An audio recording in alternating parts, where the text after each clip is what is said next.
Okay. Let's recap a little bit. I don't think there was much missed yet. The teaser escapade in the third book, The Encounter, involves Tobias taking pity on another red-tailed hawk, a female red-tailed hawk, who is being used as a mascot by the owner of a used car dealership. He's been keeping her in a cage and using her for commercials, apparently live television commercials, which I have no recollection of that ever being a thing, but America? So, yeah, he rescues a hawk with Rachel's assistance, and then on to the main plot of the third book. As Tobias is cruising around the city, he has noticed there's a cloaked Yerk ship of some description, because you can't see it because it's cloaked, but it seems to travel back and forth between the mountains and the coast on an almost daily basis, and Tobias has been noticing its movements over their city, so they're going to investigate. And the other four are going to morph into wolves so that they can follow the trajectory of the cloaked vessel out into the mountains to see where it's been going.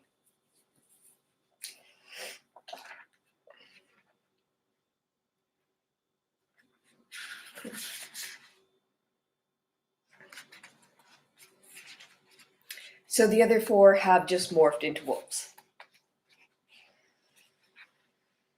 Chapter 7. I was jealous. I mean, okay, if you ever have to be stuck as an animal, I think being a hawk is the coolest choice of all. But still, I was jealous. My friends were really enjoying being wolves. I guess it was a strange experience for them. I flew above the forest, skimming the treetops, while down below they ran. They moved so fast it wasn't always easy for me to keep up. Not that their actual speed was so great, it's just that they never stopped, never rested. They just moved at a constant 20 miles an hour or so. Over fallen logs, between trees, under bushes, nothing even slowed them down. Well, actually, that's not completely true. Two things slowed them down a little. One was Jake. He was the dominant male. In wolf packs, that's called an alpha. So he had a special wolf job to perform. Jake, just how many more times are you going to pee? Rachel demanded after his fifth stop to do so. I don't know. I kind of have to do it a lot, he admitted. Why? Did you drink too much soda before we left? I don't know, he admitted. I just keep getting this urge to pee. You're scent marking, Cassie explained. You're marking out a territory. I am? Yes, you are. It's normal for a dominant wolf. At least that's what my wolf book said. Although it's a little gross for the rest of us to have to watch. The other thing that slowed them down was when they stopped once and started to howl. It was Jake who started it. It caught everyone by surprise, including Jake himself. And the way K.A. Applegate spells wolf howling is ow, yo, yo.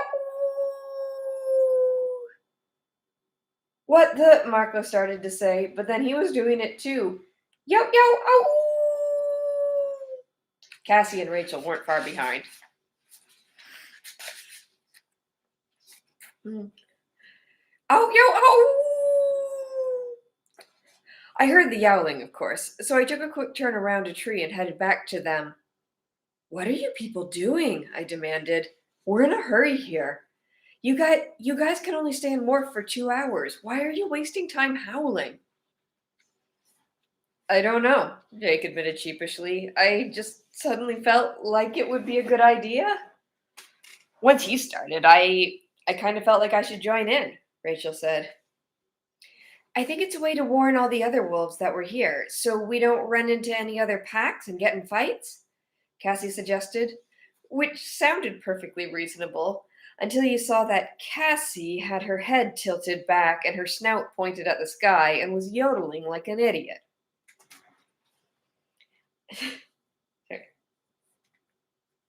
I flapped my wings and broke out from under the trees.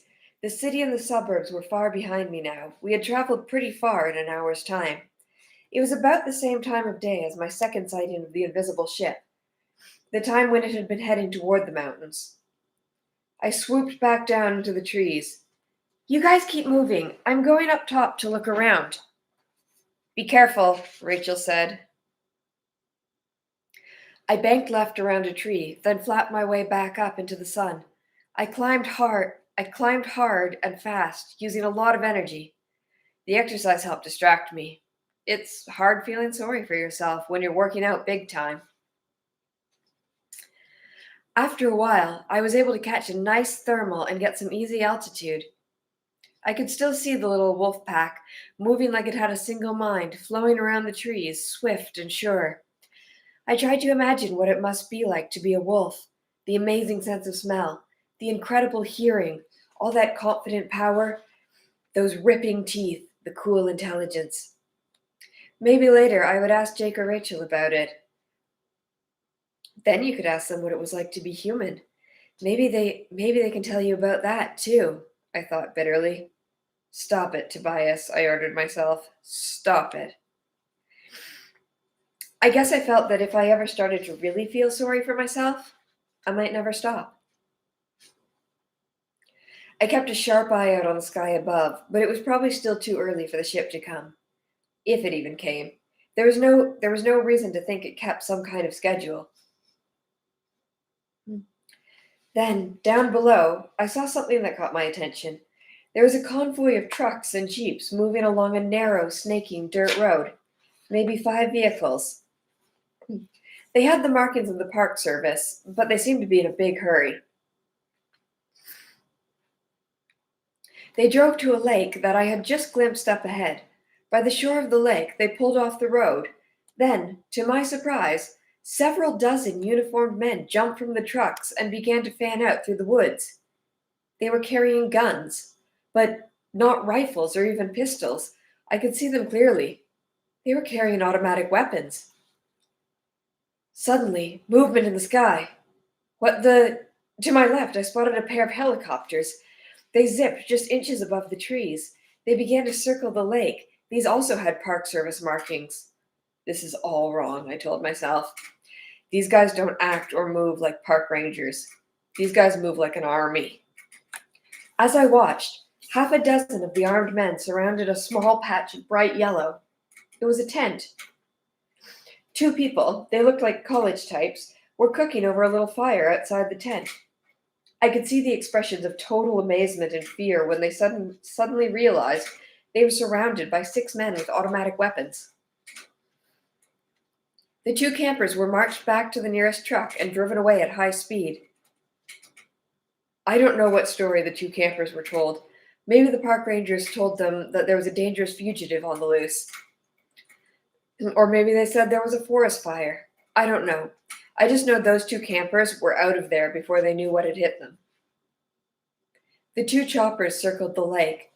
Then they landed in a small clearing at the far side of the lake at the same time. It was more than a mile away, far even for my hawk's eyes in the slanting light of the afternoon. But I could still see what came out of those helicopters. Out they leapt, one after another, 7 feet tall, the most dangerous-looking creatures you'll ever want to see. Foot-long, razor-sharp blades raked forward from their snake heads, more blades at their elbows, wrists, and knees, feet like Tyrannosaurus rex. The shock troops of the Yeerks, Hork-Bajir warriors.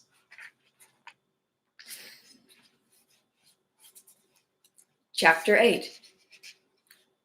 Hork-Bajir! The first time I'd seen them was at the construction site. I was still fully human then. It was while Visser 3 was taunting the fallen Andalite. The 5 of us had been cowering behind a low wall. A Hork-Bajir had been within a few feet of us. The Andalite told us they had once been good people, the Hork-Bajir, that despite their fearsome appearance, they were a gentle race. But the Hork-Bajir were all controllers now. They all carried the Yeerk slug in their brains, and they were no longer gentle.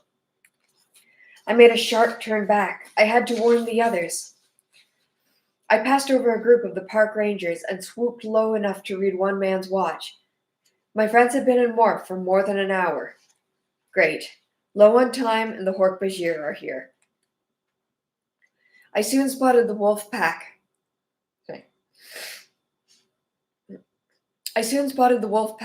Still trotting along resolutely, never tiring, pausing only for Jake to pee. I dived toward them, just over their heads. I pulled up suddenly. Yow! They yelped and scampered around. Jake bared his fangs at me. I came to rest on a decayed log. Instantly, as if on command, the others started fanning out around me, encircling me.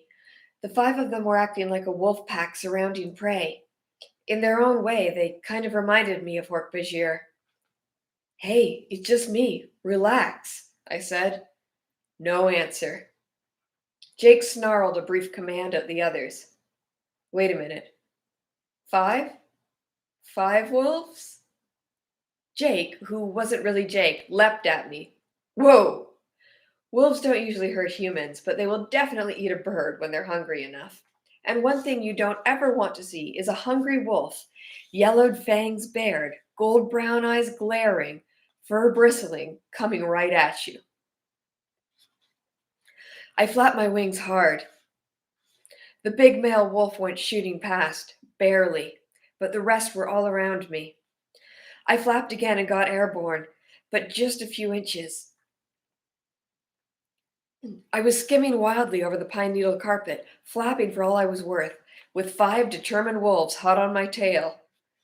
Shroom! I caught the tiniest headwind, but it was all I needed.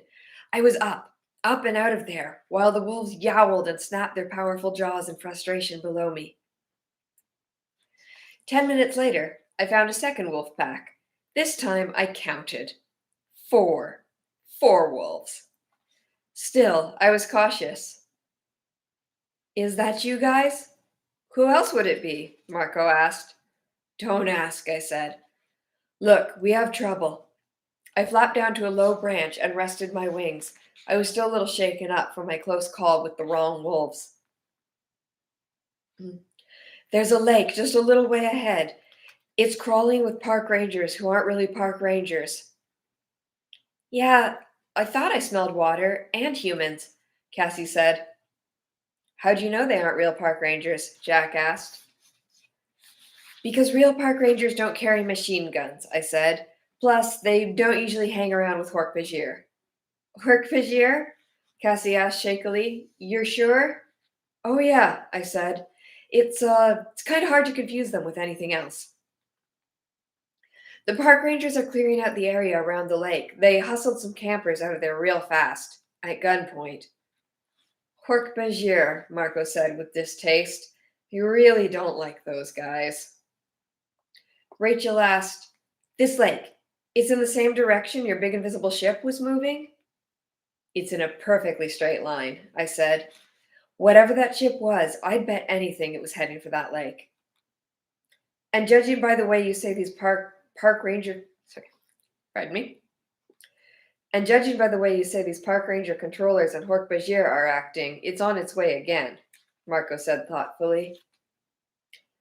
I'll tell you one thing, I said. These guys all look like they'd done this many times before. You know what I mean? Like this was a real common routine. They had it down. We don't have a lot of time left in Morph, Jake said. But it would be a shame to miss the chance to find out what this is all about. I say go for it, Rachel said. You always say go for it, Marco muttered. If just once you would say, hey, let's not do this, it would make me so happy. You have about 40 minutes left, I told them. The lake is about 5 minutes away. Okay, let's go, but in and out fast, Jake warned. Just enough to see what's going on. They took off, with Jake in the lead. Remember, just act like wolves. Yeah, so if anyone sees 3 little pigs, don't forget to huff and puff, Marco said. I went airborne again, but this time I stayed close by. Park rangers just ahead, I said. Yeah, I can definitely smell them now, Rachel replied, and I hear them too. Okay, look, wolves would try to steer clear of the humans, Cassie advised. So a little slinking would be perfectly normal. They moved in a cautious circle around the phony park rangers, but I could see that the rangers had spotted them. They tensed up, then relaxed when they saw it was just a wolf pack minding its own business. I decided to get some altitude. Unfortunately, since there were no convenient thermals, I had to flap my way up. I was a few thousand yards high, able to see my friends and the lake, when I felt its presence again. I looked up. The invisible wave, the slight ripple in the fabric of the sky. It was there. It was moving slowly overhead, even more slowly than before. And then, as I watched, it was invisible no more.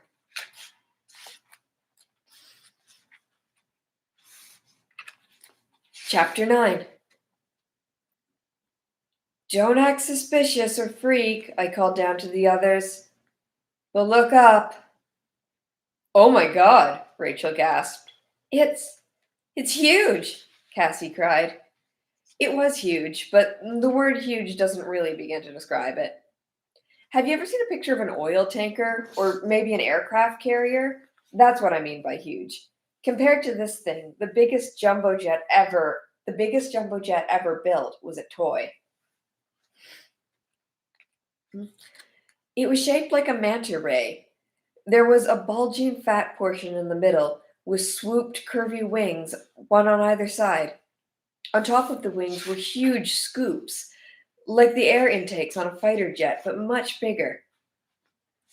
You could suck a fleet of buses in through those scoops. Mhm. The only windows were in a small bulge at the top. The bridge, I realized. Focusing on it, I could see the shadowy shapes of taxon inside, but mostly the ship was just big, really big. As in, it blocked out the sun, it was so big. Suddenly, out from behind the ship, a pair of bug fighters zipped into view. We had seen them before. Those ones are small, for spaceships. You couldn't park one in your garage, but you could land it on your front lawn. They looked like metal cockroaches with two serrated spear-like protrusions pointed forward on either side. I have bug fighters up here, I called down to the others. A pair. Who cares about bug fighters? Marco asked. They're nothing compared to that whale. The bug fighters are circling the lake. I guess they're looking around for trouble. Try not to look like trouble, Jake advised dryly. I did my best to look like a normal, harmless hawk, doing normal hawk things. But the main ship was unbelievably intimidating. I mean, nothing that big should ever be floating in the air. Suddenly, one of the bug fighters went shooting right past me, low and slow. I could see inside the windows. Inside was the usual crew, one Hork-Bajir, one Taxon. The Taxon are the second most common type of controller. Imagine a very big centipede. Now imagine it even bigger. Twice as long as a man, so big around you couldn't get your arms around it if you wanted to give it a hug. Not that you'd ever want to give it a hug. Taxons are gross, disgusting creatures. Unlike the Hork-Bajir, who were enslaved against their will, Taxons chose to turn their minds over to the Yeerk parasites. They're allies of the Yeerks. I don't know why, and I probably don't want to. The bug fighter shot past, not interested in me. The huge main ship sank slowly down toward the surface of the lake. Are you guys seeing this? It looks like it's going to land on the lake. Are we seeing it? No, we've totally missed the fact that a spaceship the size of Delaware is hovering in midair. That was Marco, of course. It's incredible, Rachel said. Incredible. You know, I hate to be a pessimist, Marco said, but when I look at that thing, I get a bad feeling about our chances. 4 hounds and a bird versus a ship the size of Idaho. A minute ago you said it was just the size of Delaware, Cassie pointed out mildly. What's it doing here? That's what I want to know, Jake said. They had reached the shore of the lake and were prowling along, looking like wolves should look. They were also glancing regularly up at the massive ship. I worried a little that some controller, human or Hork-Bajir, would notice that they were paying a little too much attention. You guys, watch how you act. The Yerks will be looking for any animals that act strangely, I said. They're on the lookout for Andalites who can morph. He's right, Marco agreed. Jake, start peeing on things again. Very funny, Jake said. Then something began to happen. Hey, look. From the belly of the ship, a pipe began to lower into the water. Then a second pipe, and a third. They're like straws, Cassie said. They're drinking. I could hear the sucking sound.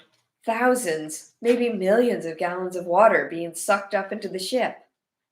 That's why it's so big, Marco said. He laughed. Well, well, well. What do you know? We have just discovered that the Yerks have a great big weakness. A weakness? Rachel demanded. You can look at that ship and talk about weakness? But I understood what Marco had meant. It means they need something, I said. Exactly, Marco said. Those big scoops on the side. Those big scoops on the side? I think those are for air. That's why they fly so far through the atmosphere when they come down. They're scooping up oxygen.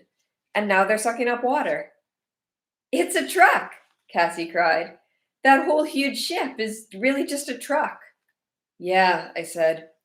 It carries air and water up to the Yerk mothership in orbit. I guess they need planet Earth to supply them. So, it's not like Star Trek where they can just make their own air and water, Marco mused. As long as they're up there in orbit, the Yerks need the planet to supply them with air and water. Well, well, I think that's the first hopeful sign yet. We're running low on time, Cassie reminded everyone. Time to get out of here. Okay, but everybody be cool about it, Jake advised. We act like we're just sauntering off to go kill a moose, or whatever it is we'll saunter off to do. They drifted back from the shore of the lake. I stayed behind. I no longer have a time limit to worry about. The Yerk ship was creating a warm updraft, so I spread my wings wide and rode it up. The 2 bug fighters were still circling low and slow. On the shore all around the lake, the bogus park rangers and the few Hork-Bajir kept up their patrols. Then I saw her. I know to human eyes every hawk looks pretty much alike, but I knew right away it was her. The hawk I had freed from the car dealer. She, too, was riding the thermal, 1,000 yards higher than me. Without even really thinking about it, I adjusted the angle of my wings and soared up toward her. She saw me, I was sure of that. Hawks don't miss much of what goes on around them. She knew I was coming toward her, and she waited.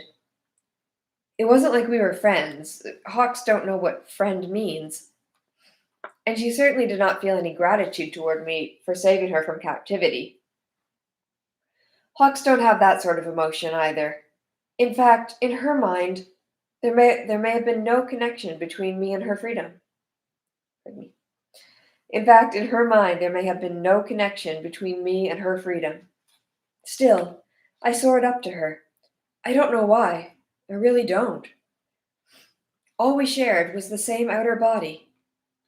We both had wings. We both had talons. We both had feathers. And suddenly, I was afraid.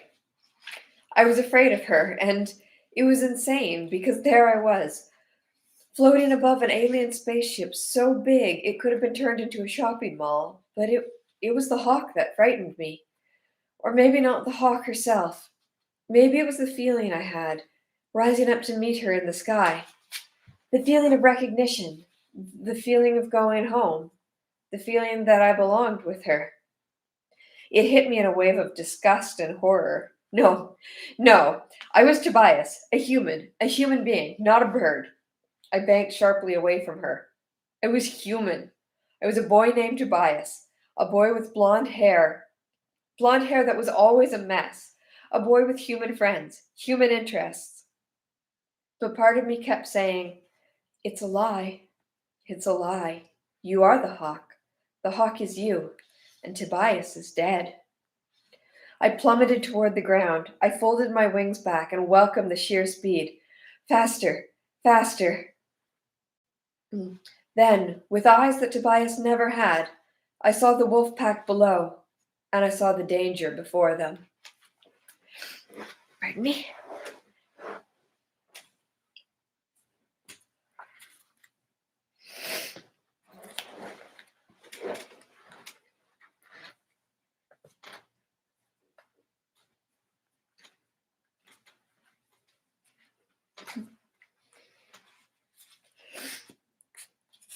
Chapter 10. My 4 friends stood stock still. They were staring with deadly focus at 5 other wolves. The 2 packs had run into each other. Between them lay a dead rabbit. It was the other pack's kill. My friends had stumbled into them. Now the 2 alpha males were locked in a deadly dominance battle, and one of those alpha males was Jake. The other was an actual wolf. Jake had human intelligence on his side, but if it came to a fight, the other wolf had more experience. He hadn't gotten to be the head wolf in his pack by losing fights. I would have laughed if I could. It was ridiculous. But at least it took my mind off the female hawk, off the feeling that drew me to her, that called out to me, even while Yerk's ships zipped in a deadly dance through the air. Then it hit me with a shock. The time! They'd been low on time when they'd left the shore and started back. How much time had elapsed? I swooped down low. What are you guys doing? I demanded. Shut up, Tobias, Jake snapped tersely. We're in a situation here. Yeah, I can see that. Back away from them. I can't. If I back off, I lose. Lose what? I yelled. You're not a wolf. He's a wolf. Let him be boss wolf. You guys are way low on time. It's not that simple, Cassie said. If Jake looks weak, the other alpha may attack. We screwed up. We're in their territory, and they think we're trying to steal their kill. Suddenly, the other big male snarled and took a step forward. Instantly, Jake bared his teeth still further and stood his ground. The dead rabbit lay between them. The dead rabbit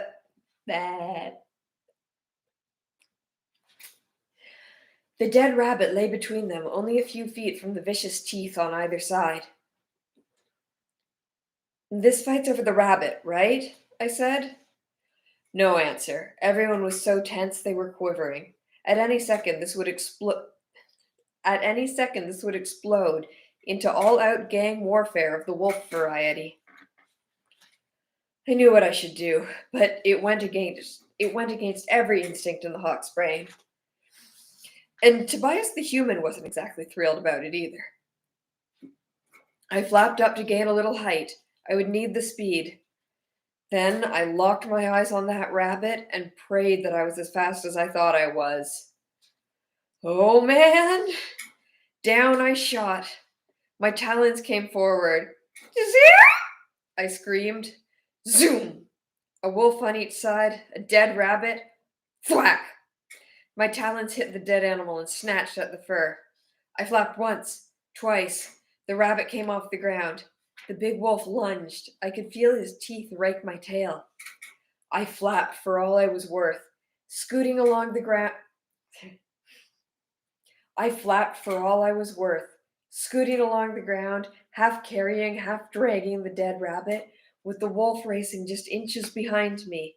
Tobias! Rachel cried. Get out of here, I yelled. I have to drop this thing. It's too heavy.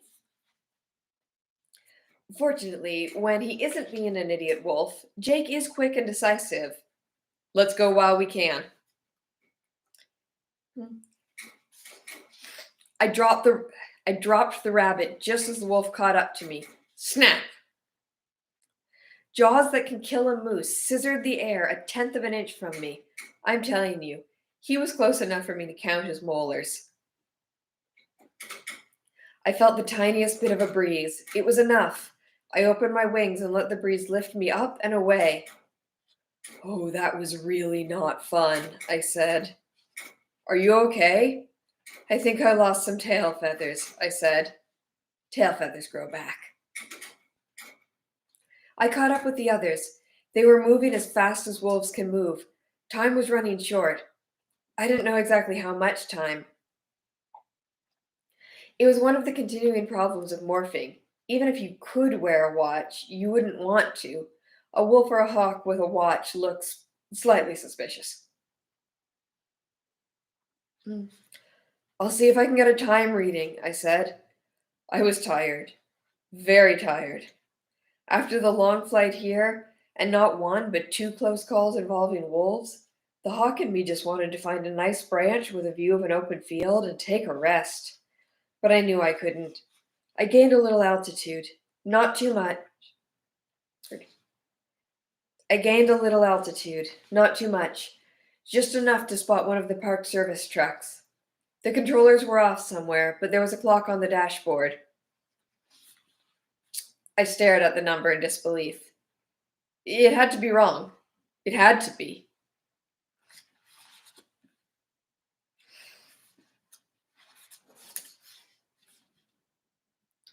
Chapter 11. I wasn't tired anymore. At top speed, I raced back to my friends. I felt sick. I felt like my heart was going to burst. They had missed the deadline. It was too late. Too late, and they would all be trapped. Like me. Forever. Morph! I screamed as I closed in on them. Thought speak is a lot like regular speech. It gets harder to hear the farther away you are. Morph! Back! Now! Maybe the clock in the truck was off. Maybe 5 minutes one way or the other wouldn't matter. There. I saw them. 4 wolves moving relentlessly toward the distant city. Morph! Now! I screamed as I shot like a bullet over their heads.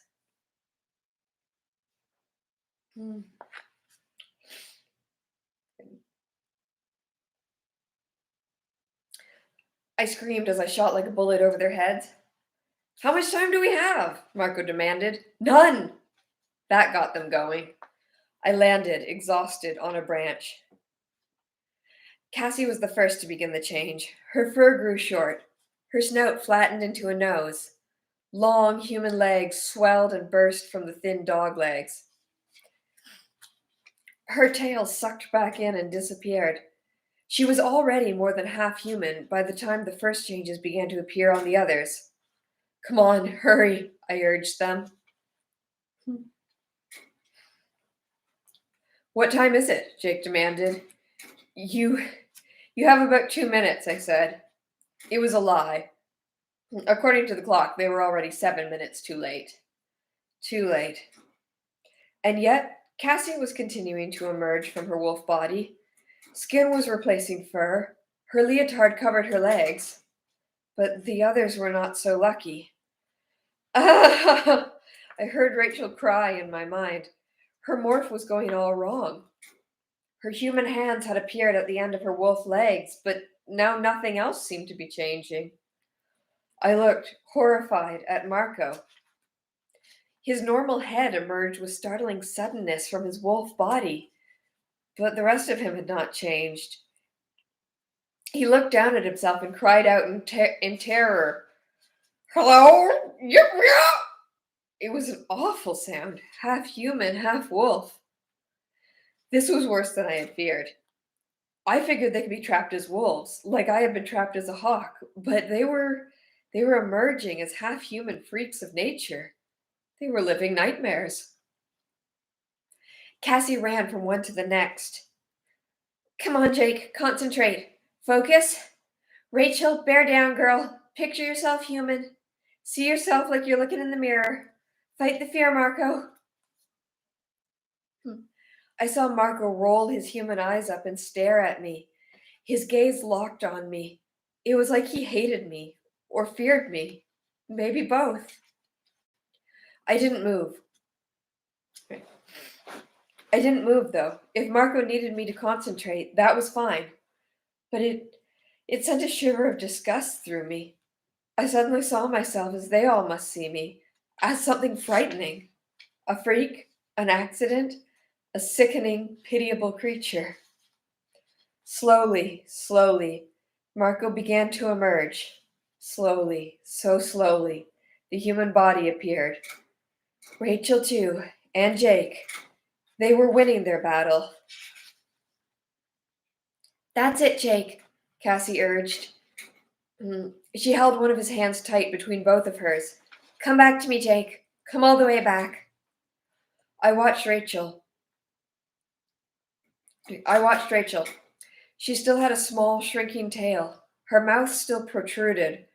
Her blonde hair was still more like gray fur, but she was going to make it. The clock must have been a bit fast. A matter of 5 minutes, one way or the other. The clock must have been a bit fast. A matter of 5 minutes, one way or the other, had determined their fates. I was glad they had made it. They were all human again. We did it, Jake gasped weakly. He lay on his back in the pine needles. We made it. That was close, Rachel said. That was way too close. It was so hard. It was like trying to climb up out of a pool of molasses. I'm human again, Marco muttered. Human. Toes, hands, arms, shoulders. He was checking himself all over. Yeah, that was close, Cassie exulted. She gave Jake a hug. Then she gave Jake a hug, and then I guess she felt self-conscious because she ran over and hugged Rachel and Marco too. Then they were all laughing, all giggling with relief. We're okay. We're okay, Jake sighed. I was happy for them. Really, I was. But suddenly I didn't want to be there. Suddenly, I desperately didn't want to be there. I felt an awful, gaping black hole open up all around me. I was sick. Sick with the feeling of being trapped. Trapped. Forever. I looked at my talons. They would never be feet again. I looked at my wing. It would never be an arm. It would never again end in a hand. I would never touch anything. Anyone. Again. I dropped from the branch and opened my wings. Tobias, Jake shouted after me, but I couldn't stay. I flapped like a demon. No longer caring that I was tired. I had to fly. I had to get away. Tobias, no, come back, Rachel cried. I caught a blessed breeze and soared up and away, my own silent, voiceless scream echoing in my head.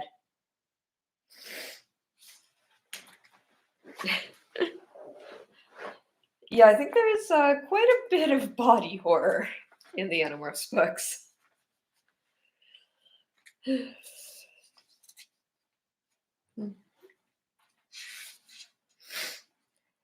Chapter 12.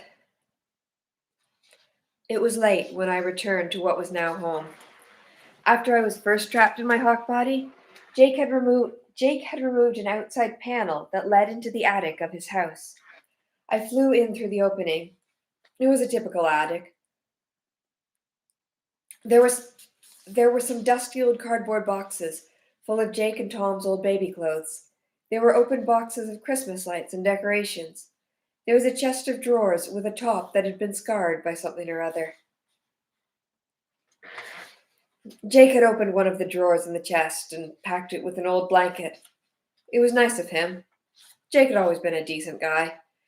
In the old days, he used to protect me from the punks at school who liked to beat me up. The old days. when I still went to school. How long ago had been? A few weeks, but a month? Not even.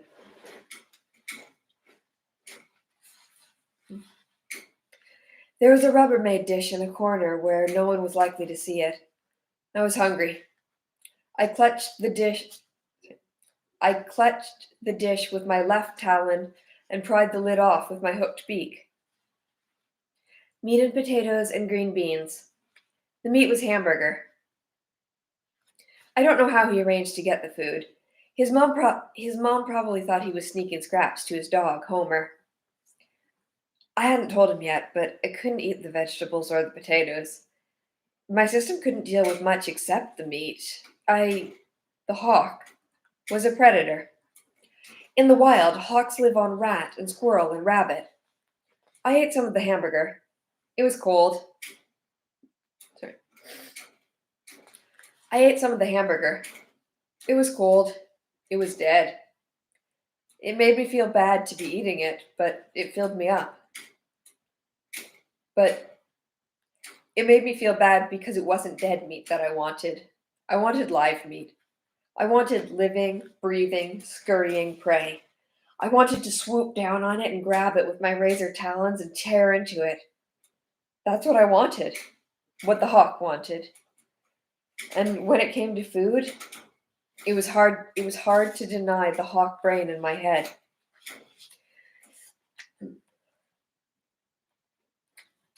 The hunger I felt, that was the hunger of the hawk. I flopped and hopped into my drawer, but it was soft, and what my hawk body wanted was not the warmth and comfort of a blanket. Hawks make nests of sticks. Hawks spend their nights on a friendly branch, feeling the breeze, hearing the nervous chittering of their prey, watching the owls hunt. I hopped up out of the drawer. I couldn't stay there. I was so tired. I was past being able to rest. I was restless. I flew back out into the night. Hawks are not usually nocturnal. The night belongs to other hunters, but I wasn't ready to rest. I flew aimlessly for a while, but I knew in my heart where I was going. Rachel's bedroom light was still on. I fluttered down and landed on a birdhouse. Pardon me. Rachel's bedroom light was still on. I fluttered down and landed on a birdhouse she had deliberately nailed out there for me to land on when I came over. I rustled my wings softly against the glass. I scratched with one talon. Rachel? A moment later, the window slid up. She was there, wearing a bathrobe and fuzzy slippers. Hi, she said. I was worried about you. Why?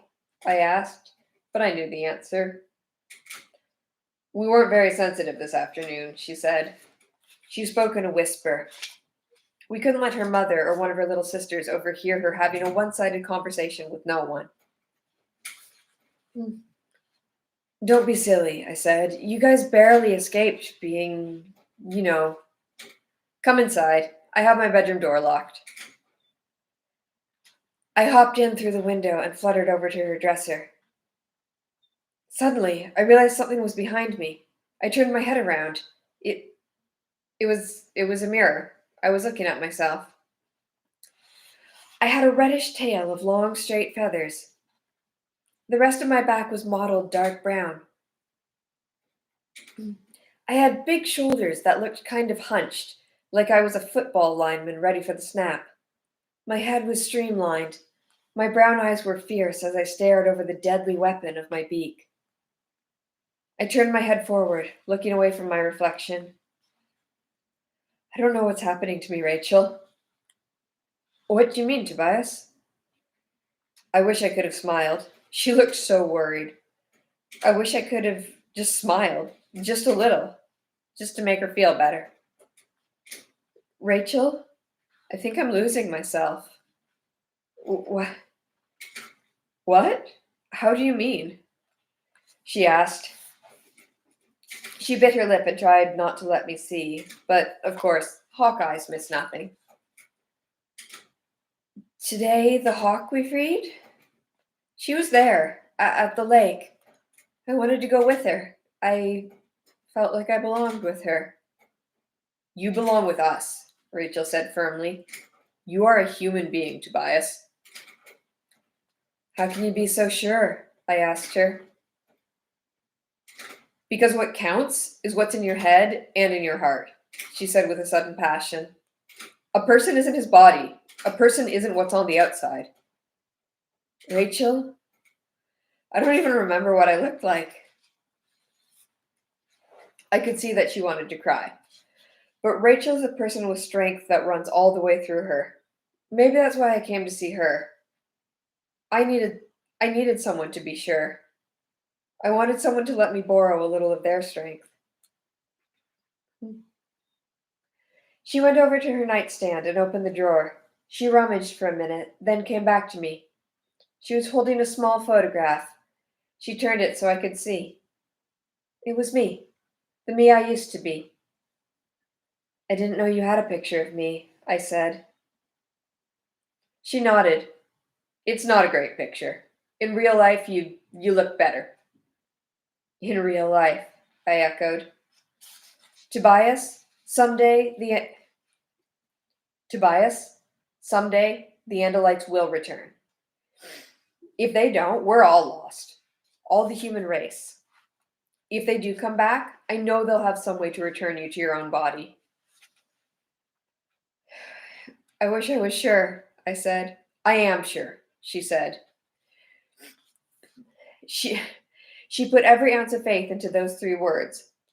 I am sure. She wanted me to believe, but I could see the tears that were threatening to well up in her eyes as she lied to me. Like I said, hawks don't miss much.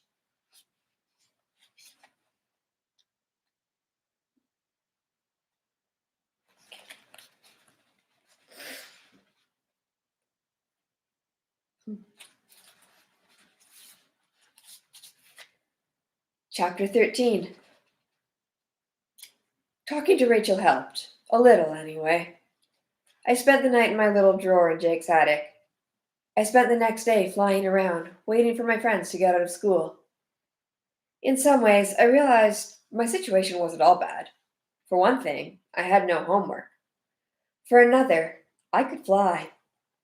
How many average kids can hit 40 miles per hour in level flight and break 80 in a stoop, a dive?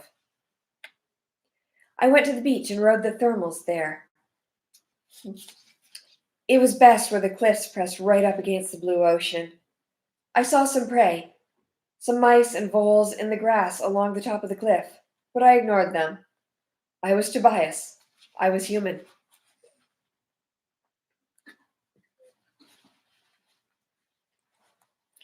Jake had called a meeting for all of us for that evening in his room.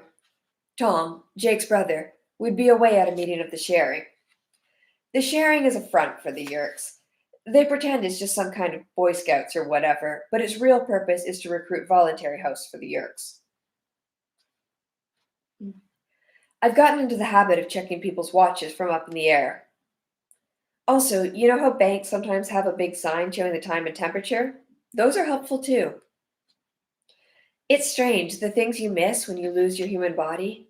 Like showers. Like really sleeping all the way, totally passed out. Or like knowing what time it is. In the afternoon, I flew back to the school. I drifted around overhead until class let out. Then I waited until I saw Jake, Rachel, Cassie, and Marco all come out. They came out separately. Marco had pointed out that it was bad security for them to be seen together all the time. I followed the bus with Jake and Rachel in it. They lived closest together, just a few blocks away from each other. Marco lived in some apartment building on the other side of the boulevard. He lived with just his dad, since his mom drowned a few years ago. Cassie had to travel the farthest, out to the farm, which was about a mile farther than the others. For me, it was about a 3-minute flight. Like I say, there are some good things about having wings. I guess really it's okay most of the time. Really. I floated on a nice thermal above Jake's house, waiting for him to get home. I saw him get off the bus and go inside. I couldn't see Rachel from where I was because there were trees in the way, but I did see Marco for just a second or two. I concentrated on watching my friends. That way, I didn't notice the squirrels in the trees as much, or the mice that poked their little noses from their holes and sniffed the air. After a while, I saw Tom leave Jake's house. Tom looks just like Jake, only he's bigger and has shorter hair. I'd never really known Tom well. Mm. I'd never really known Tom well, but it was during the doomed attempt to rescue him from the yerk pool that I was trapped. He headed down the street, acting nonchalant. Then, a block away, a car pulled up and opened a door. He jumped in, off to his meeting with the Sharon.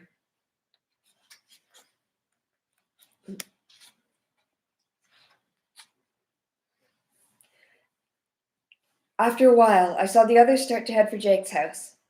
I could identify Rachel easily.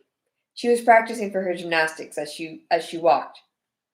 She would walk along the edges of curbs, pretending they were balance beams. I flew in Jake's window once everyone was there. I didn't want it to look like I'd been hanging around all that time with nothing to do. About time, Marco said. We've all been waiting here for like an hour. They'd been there for about 2 minutes. I'm a busy bird, I said. I lost track of time. We'd better make this kind of quick, Cassie said. Ms. Lambert gave us papers to write by day after tomorrow, and I promised my dad I'd help him release this great horned owl. He was a mess. He landed on a power line and got fried. But he's ready to go now. We have a habitat picked out. Friend of yours, Tobias? Marco teased me. The others all shot him nasty looks. But the truth was, it made me feel okay to be teased by Marco. Marco teased everyone. We hawks don't hang out with owls, I said. They do nights, we mostly do days. He's a beautiful animal, Cassie said. I see them sometimes at night, I said. They are amazing, so cool, totally silent. Their wings don't make a sound. One of them can fly one could fly an inch in front of your face, and you won't hear it. Okay, look, if Cassie has to get going, maybe we better deal with business, Jake said. Yeah, if you two are done with the bird talk part of the meeting, Marco added. I have to get going soon too, Rachel said. She looked a little embarrassed. My gymnastics class is putting on an exhibition at the mall. Oh, I am there, Marco crowed. No, you are not there, Rachel snapped. None of you is going near that place. You know how I feel about having to put on stupid exhibitions. Rachel is not one of those people who like to perform in front of a crowd. Okay, we have learned how the Yerks get their air and water, Jake said, trying to get down to business. And we even know where they do it. And we more or less know when. There ought to be some way for us to use this information. Any ideas? Rachel shrugged. We try and find a way to destroy the ship. Marco raised his hand like he was in class. How about if we go back to talking about birds? Rachel ignored him, as she usually did. Look, we find some way to destroy that ship, and maybe the Yerks will run out of air and water. Maybe that will even mean they have to give up and go home. Maybe, Cassie said.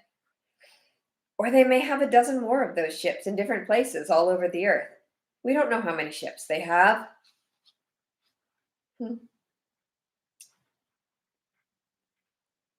This one would be all we need if Marco began to say, then I guess he realized that he was the one who was about to suggest something dangerous. I mean, nothing. What? Jake asked him. What were you going to say? Marco looked trapped. He shrugged. Okay, look, what if that ship didn't get blown up or disintegrated or whatever? What if that ship didn't get blown up or disintegrated or whatever? What if it was flying over the city and suddenly the cloaking device just didn't work? We were all silent while we thought about that image. Suddenly, 1 million people would look up in the sky and see a ship the size of a skyscraper. People would probably notice it, Jake said. Oh, yeah, they would notice it, Rachel agreed. Radar would see it too. 1 million eyewitnesses. The controllers would never be able to cover it up. People would videotape it, I said. They would take pictures. There would be radar tapes. Jake grinned. The whole world would see. The entire human race would realize what was happening. He was getting excited now. And then we could go to the authorities. The controllers wouldn't be able to stop us. We could tell all we know. Rachel's eyes were gleaming. We could tell them about the sharing. We could turn in Chapman. And you figure Visser 3 and his pals are just going to sit around and do nothing? Marco asked. Like you said, we have no idea how many ships they have, or how much firepower. Jake looked a little disappointed. They don't have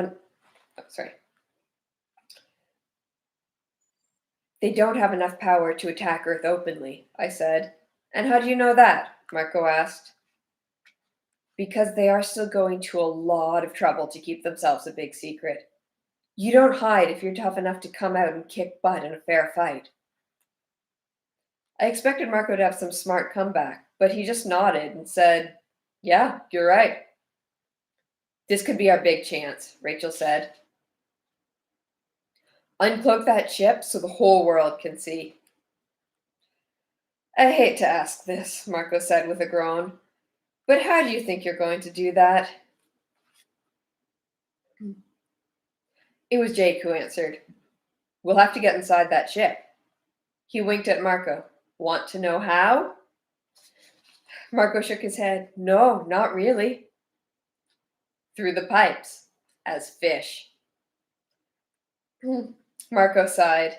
Jake, I just told you I didn't want to know.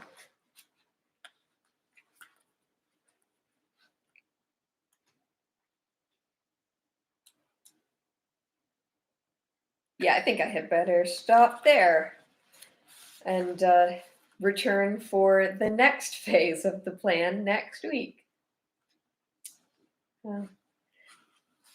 Thank you again for hanging out with me. Good night.